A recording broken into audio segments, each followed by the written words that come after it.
If we're being fair, there are several questions pertaining to the election that need to be answered, and they haven't been so far.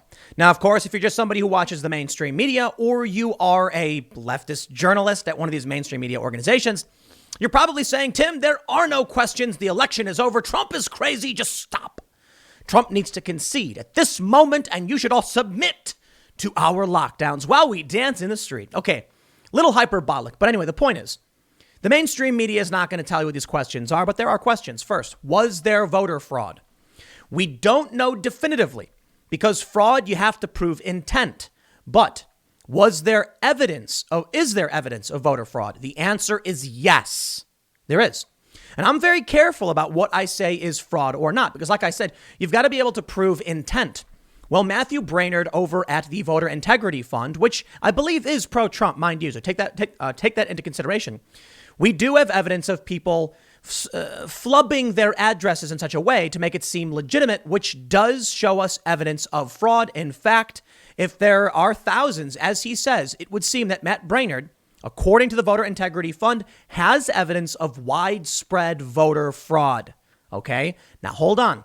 We got to see the evidence. And more importantly, the next question is, did widespread voter fraud have such an impact that it flipped the results from Trump to Joe Biden? These are very serious hurdles to overcome, and you got to bring out a lot of hard evidence. The challenge is that there's probably not enough time to do a legitimate investigation, which puts us in a very serious predicament. You know, I was watching a conversation earlier. Alan Dershowitz, famed lawyer, said Donald Trump does in fact have a path to victory. There's two legitimate paths. One, and they're both long shots, mind you, but one would be this question of legal observers, vote observers. If they were disenfranchised, he said this is a good argument to go to the Supreme Court, but we'll see how that plays out because it might not be enough to actually alter the results of the election. The amount of votes that we have, maybe the courts won't agree. But the other is jamming up the certification process. So it's possible, but not likely at all, in which case it seems like Joe Biden's got this one in the bag. But there is a very serious question after all of this. If Matthew Brainerd and many others have uncovered evidence of widespread irregularities, evidence of fraud, affidavits swearing fraud, and even evidence of widespread fraud, do we just ignore these things? At the end of this, it may result in Joe Biden being president, but I'll tell you this. At the very least, these questions need to be answered as we move forward. Because in the past, it was the left and the mainstream media screaming about potential voter fraud, arguing that voting machines may have been flipped and things like that. It's not helping Trump that he's got his lawyer, Sidney Powell, making wild accusations about Trump's own supporters on TV, to which now the mainstream media is claiming the Trump team is absolutely insane. And there are two views of this. From the Trump supporter side, 4D chess. Donald Trump is appearing weak when he is strong and strong when he is weak. The art of war. I think it's fair to point out Trump probably is familiar with the art of war, but I'm not going to sit here and pretend that Donald Trump is playing 4D chess. I'll tell you, Trump's probably playing chess while everyone else is playing checkers. That's one way to put it. But I'm not going to assume that these are all strategic moves. It's entirely possible they're just slipping on banana peels. The left views these claims as just absolutely absurd, ludicrous claims. And you know what? Extraordinary claims require extraordinary evidence. But we do have some more evidence. So I've been tracking Matt Brainerd over at the Voter Integrity Fund. He was brought to my attention by Jack Murphy. You may be familiar with Jack. We have him on the IRL podcast periodically.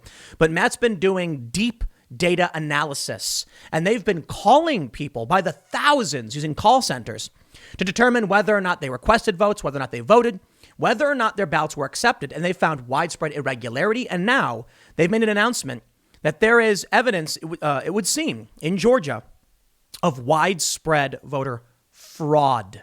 This is where things get spicy. Now, we're going to need to see the hard data and a sworn statement from Brainerd and the Voter Integrity Fund for this to be solidified, but as like legitimate evidence to be distributed to the public. For the time being, they are saying they've got it.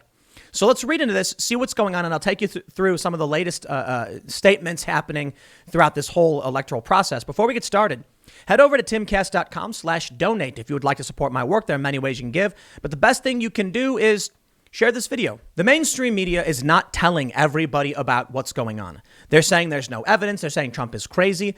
And they're even outright lying in some instances, claiming Trump dropped the lawsuit, but then a week later saying Trump had the lawsuit, dropped by the judge. So which one is it? The media is not playing this fair, or at the very least, they're inept. I'm not perfect. I don't know everything, but I'm definitely fact checking what they're saying and presenting information that many in the mainstream media are not going to bring you. I'm not saying all of it's true. Take it all with a grain of salt. But I do think this stuff is kind of important to go through. So if you think I do a good job, then please share this video, hit the like button, subscribe, notification bell. Let's read this first tweet from Matthew Brainerd. He says, update, Georgia.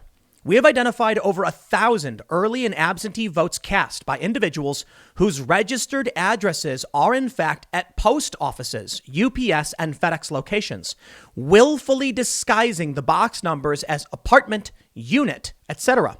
He says with Georgia, with just a partial review of the state, we've also discovered 1,000 votes cast by those registered in non-residential, purely commercial addresses, also disguised with apartment, etc. This is serious. He's straight up saying in their deep dive analysis, these are fraudulent addresses.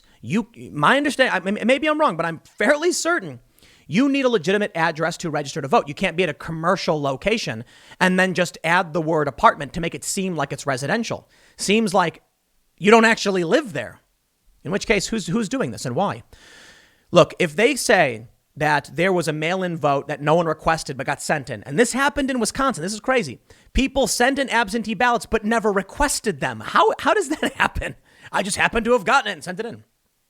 They say there's evidence that some people requested an absentee ballot, Republicans, mind you, filled it out, sent it in, and it was never recorded as being received. That is just irregularity, not even impropriety. These are just errors. But it does show, based on the numbers presented by Matt Brainerd, widespread irregularity. This, however, if what he's saying is true, and I'd like to see him present this in full, sign a sworn statement, get it to Trump's lawyers, he is outright saying, and I have no reason to think he's lying, but I want to see evidence, mind you. He's saying people were using false addresses. I'm sorry, the only conclusion there is widespread voter fraud. But again, there's this very narrow positioning that's going on in the mainstream right now. Either you agree with Trump or you don't. Well, Trump's statement is that due to widespread voter fraud, he lost the race. I'm not saying that. I'm saying Matt Brainerd of the Voter Integrity Fund is saying they now have this evidence. He didn't even say widespread voter fraud. That's my opinion, I suppose. But come on. If you're telling me you've got over 1,000 people using bunk addresses, it sounds like you're saying widespread fraud. He also has this from Wisconsin. He says, update. In Wisconsin, one type of absentee ballot does not require ID. Indefinitely confined. COVID does not create the status. Below are the absentee ballots this election and the year the voter initially claimed the status, which is indefinite. This is not so much evidence of widespread fraud. I would say this is not at all evidence of widespread fraud, but it does raise questions. So when you have numerous mathematical anomalies, when you have a call center tracking these, or I should say this organization tracking all these different numbers, sounds like our election has very serious problems that need to be contended with. Year of initial request and the number of voters. So these are indefinitely confined voters, people who can't leave, so you don't need their ID. In 2010, there was 1,216. 2011, off year, 881. 2012, it was about 3,300. In 2014, a little bit lower, 3,100. In 2016, it was 9,000. In 2018, it was 14,178. And in 2020, it was 169,282. Wait. 169,282 individuals indefinitely confined? That doesn't sound right, does it? Maybe. He's saying COVID doesn't create this status. I think they actually created an argument where you could claim you were indefinitely confined. And I got to be honest, it is very difficult to go to the DMV, get your ID updated when the DMV is not even open. So maybe there's a legitimate claim as to why the numbers are way higher now. In fact, maybe there are people with comorbidities, and their comorbidity is actually what qualifies them for indefinite confinement. That's why I'm saying this one I don't believe is to be evidence of widespread voter fraud, especially considering the pandemic. But I do think these things add to the statements he made earlier. Now, of course, Matt Braynard has also pointed out previously he's made only a few posts, but going back several days, he talks about people. Let me read this tweet for you. Residency Analysis of absentee and early voters. These are two indicators of someone no longer eligible to vote due to residency. He says NCOA equals voters who filed change of address to another state. SVR means subsequent voter registration in another state. Merged means deduped. I don't know what that. I'm not entirely familiar with what that means, but he says in this you have this chart here: state, change of address, subsequent voter registration in another state. So you have thousands and thousands of people. But let's read what he says. The SVR component was greatly hampered by the lack of reliable date of birth. Double ABS early voter analysis. Voters who cast early absentee in 2+ states and not including anyone who voted in person on election day, as the data is not widely available. If it were, these numbers would be much higher. Double absentee and electoral vote counts. This is the number. So in Arizona is 157, Georgia is 395. These aren't necessarily enough to change the outcome of these. Well, they're literally not enough to change the outcome of the election.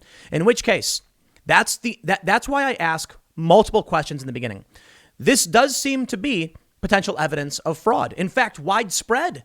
You've got thousands here that he's listing across these states, but it didn't change the results.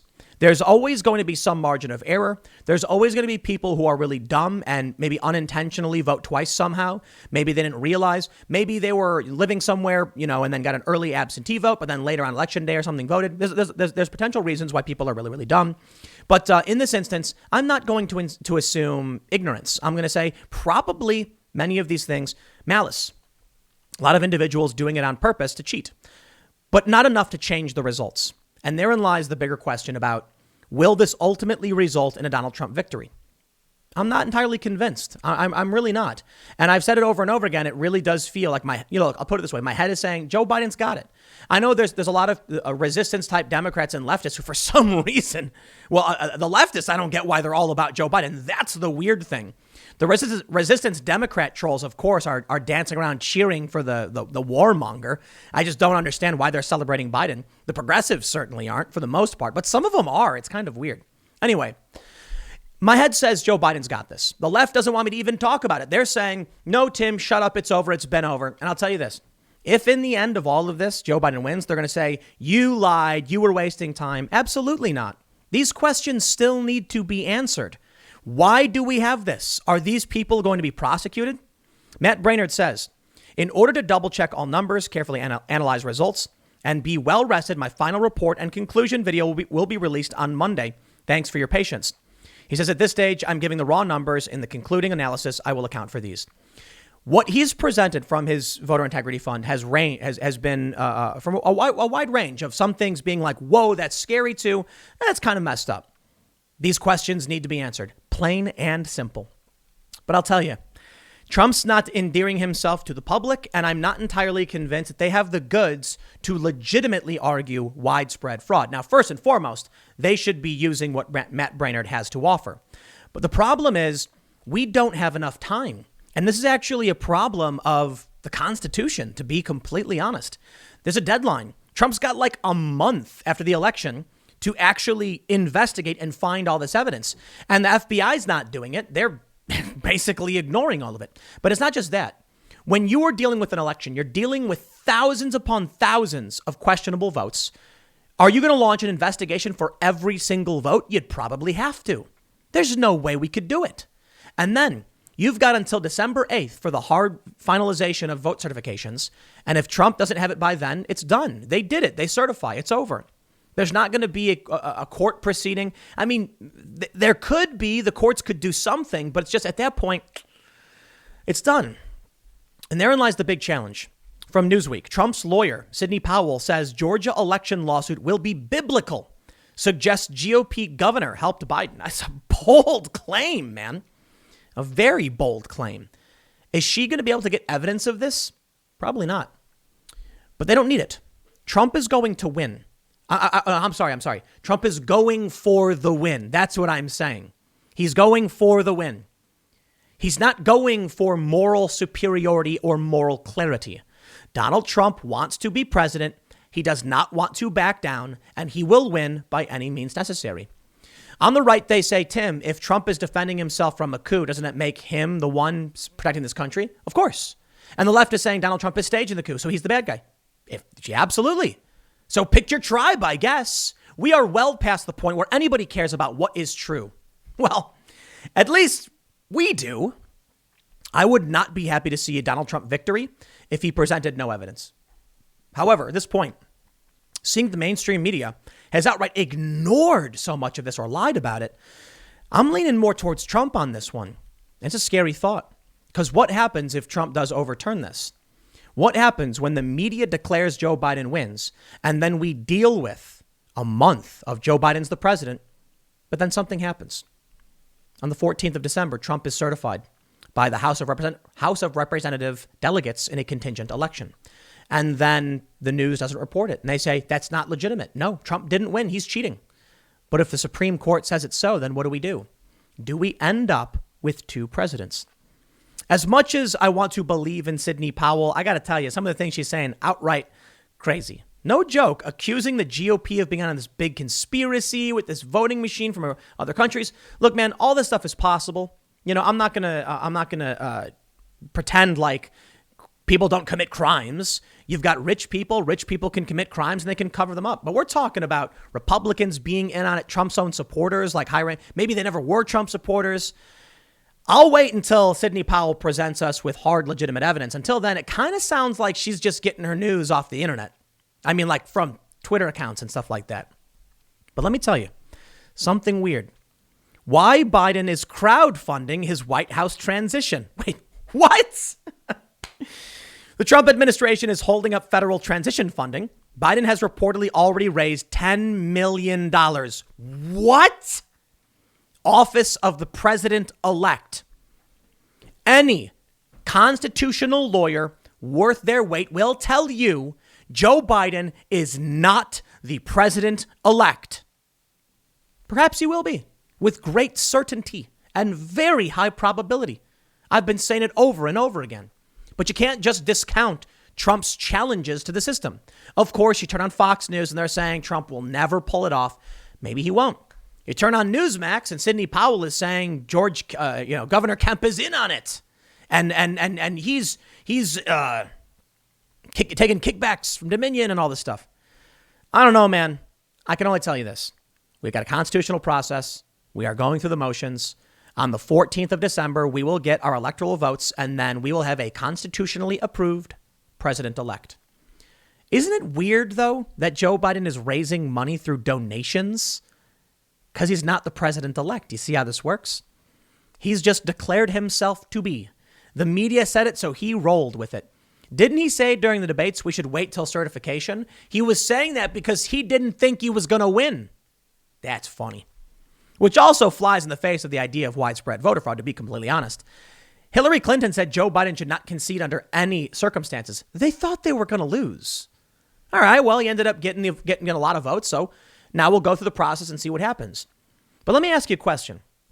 What happens if Donald Trump does end up winning and Joe Biden, falsely calling himself president-elect, raised millions of dollars? My friends, is that not fraud?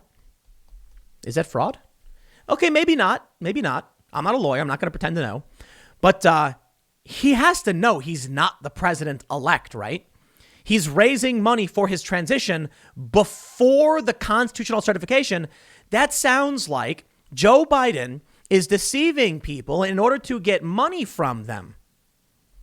Even if he ends up getting voted in by the Electoral College, him raising money for a transition before he was even voted for, that's suspect. And if he ends up not getting it, then what happens to all of these people's money? I can't believe people are donating to this guy. That is crazy. They say ordinarily a presidential transition would be largely taxpayer funded, but that money cannot be released until the head of the General Services Administration, Emily Murphy, officially ascertains that Biden won the election. But he didn't. Despite the election having been called for Biden by all major media outlets, so what? Media outlets are private entities with no constitutional authority. And despite the fact that key states have begun to certify his wins, Murphy has refused to do so. And she shouldn't. We're going to wait until the 14th because Trump has said I won't concede. It's so crazy that they just expect us to go along with this weird game. The media says it, so it's true. And that's why, look, it does not feel likely in any capacity that Donald Trump wins. I'm sorry, that's just the truth, okay? These accusations from Sidney Powell about widespread conspiracies and Dominion voting stuff is out there. I'm not saying she's nuts. It's all within the realm of possibility, but it is such a far leap from where we are. You've got to connect the dots to get there. That means you need a lot. You got to show us all the dots in court, okay? All that evidence. Perhaps she has it. I'm not going to hold my breath. Now, the voter integrity fund stuff, that stuff needs to be presented to a court. 100%. Sign off on those things, get it to the Trump camp, and get those things brought up in court. Maybe that's what she may be talking about in some capacity. But when she alleges this conspiracy and says that, the top level Republicans in Georgia are in on it, I'm just like, dude, they're calling for recounts, but maybe she's right because they're not doing hard vote, verification, like a hard audit of signatures. Now they're going to do it, but they've already certified. So maybe they really are just pretending to be Trump supporters. I don't know, man. I've actually had a surprising amount of people who are Trump supporters say it's over. No joke. Hitting me up being like, dude, it's just got to stop. Trump's got to stop. And I'm like, these are some staunch Trump supporters telling me this, saying that the damage to the system is worse than a Biden presidency. But there are many other Trump supporters that are saying Trump is the only thing standing between us and oblivion. I'm not telling you what to believe. That's never my intent. I'm just telling you what I'm hearing from people. And I think it's kind of crazy. I think there was probably fraud. I think so. I think we've seen enough that the likelihood has become, Occam's razor would suggest. If you've got dozens of sworn affidavits, you've got mathematical anomalies, and you've got these addresses from, the Voter Integrity Fund is bringing up, well, then the simple solution is there's probably some fraud somewhere. I mean, within this, come on. It's not all just one big accident. That would be astronomical. But it doesn't mean that Trump lost due to widespread voter fraud. More importantly, it does mean we better investigate. We have to, no matter what happens. If Donald Trump ends up winning, I don't care. He better call for a hard investigation to figure out what all this is. Because then he needs to prove it to the American people if he does win. If he loses, Joe Biden needs to do this to prove he won as well. Democrats should be clapping and cheering for hard audits to say, you lose. Like I said, Hillary Clinton said Joe Biden should not concede under any circumstances. Joe Biden does not seem prepared for a victory. It sounds like they weren't sure, in which case it lends itself to the idea that they didn't plan some grandiose, wide-scale centralized cheating. Somebody, maybe, I don't know, fine, whatever. But you know what is weird? That they're refusing these things, rejecting these things, blocking the hard audits. In Wisconsin, they're making it ridiculously hard during the recount for Trump's observers to actually observe. They're making them sit like 10 feet away and they can't see the names. Just trust them when they said it's for Biden. Hold it up and show us. Can't see it. Too bad. That's nuts. Let them do it. You got a month. Okay, we've got about 3 weeks. A little bit more than 3 weeks.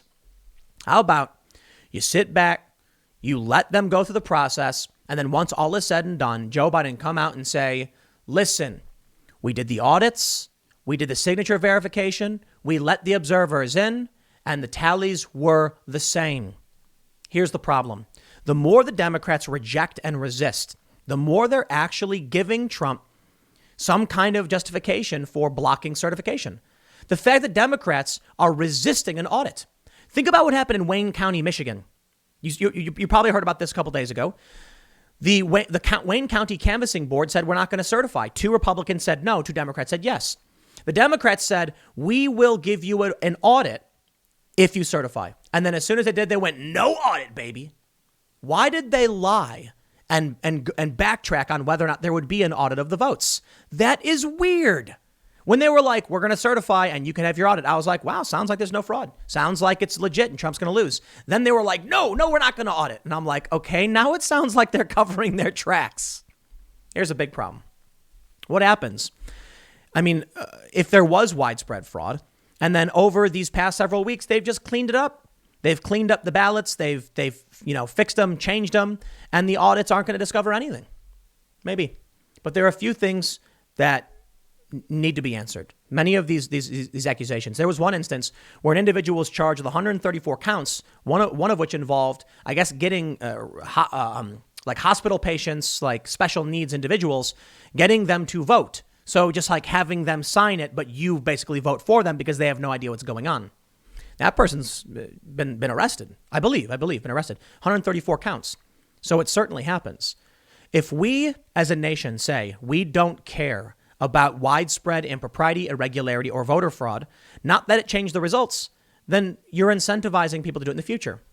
Which brings me to my last point on all of this, the PA lawsuit. You may have heard it got thrown out. Donald Trump's lawsuit got thrown out by a federal judge saying it's ludicrous, unhinged. You can't expect me to disenfranchise everyone in Pennsylvania. This lawsuit may find its way to the Supreme Court. And the Supreme Court may agree.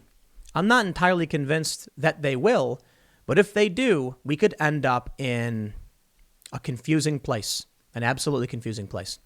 The most important thing, though, and the main point, is that by rejecting this, the federal judge has basically said, if you, in the wee hours of the morning, kick out all of the observers, you will not be challenged.